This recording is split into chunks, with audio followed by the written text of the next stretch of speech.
On se paie un instant privilégié entre mecs. C'est sympa cet endroit. C'est votre truc, les signes ou quoi? C'est un genre de fétichisme ou je sais pas, ça vaut peut-être qu'on passe un moment là-dessus? J'ai réfléchi à ce que tu m'avais dit l'autre jour, à propos de ma peinture. Ah, J'ai passé la moitié de la nuit à y réfléchir. Et puis j'ai eu un flash.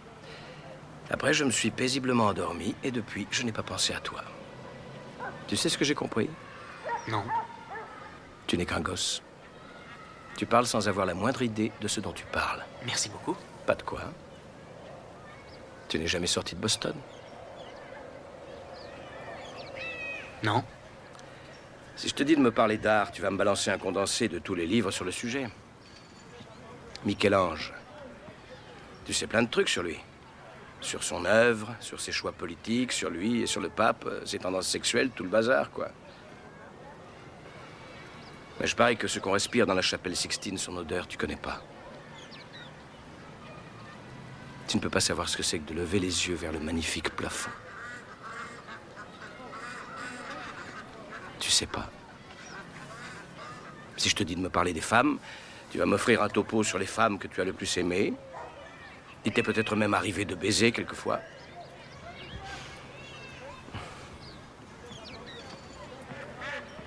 Mais tu ne sauras pas me décrire ce que c'est que de se réveiller près d'une femme et de te sentir vraiment heureux. Tu es un coriace. Si je te faisais parler de la guerre, c'est probablement tout Shakespeare que tu me citerais. Une fois de plus sur la brèche, mes amis. Mais tu n'as pas vécu la guerre. Tu n'as jamais tenu contre toi ton meilleur ami. Tu ne l'as pas vu halter jusqu'au dernier souffle avec un regard qui implore. Si je te fais parler d'amour, tu vas probablement me dire un sonnet. Mais tu n'as pas connu de femme devant qui tu t'es senti vulnérable.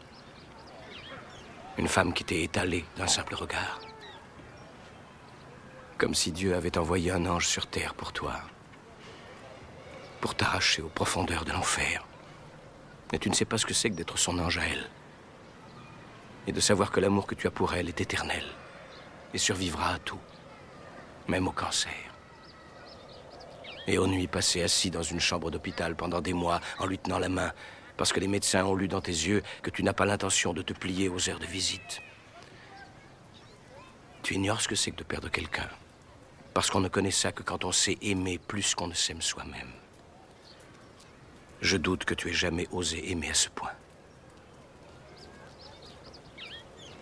Quand je te regarde, ce n'est pas un homme intelligent et solide que je vois. Ce que je vois, c'est un gosse culotté qui meurt de trouille. Mais tu es un génie, Will. Ça, personne ne le nie. Personne ne pourrait comprendre ce qui est au fond de toi. Mais toi, tu présumes que tu sais tout de moi parce que tu as vu une toile que j'ai peinte et ça te permet de disséquer ma vie. Tu es orphelin, n'est-ce pas?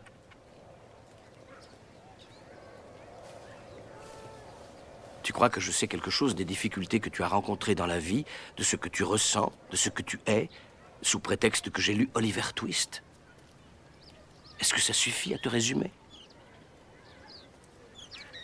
Personnellement, j'en ai vraiment rien à foutre de tout ça, parce que je vais te dire, moi, je n'ai rien à apprendre de toi que je ne lirai pas dans n'importe quel bouquin.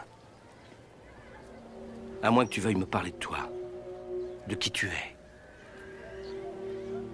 Là, ça m'intéresse. Là, je suis à toi.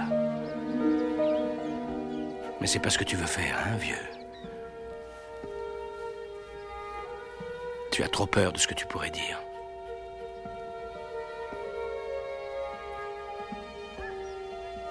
La balle est dans ton camp.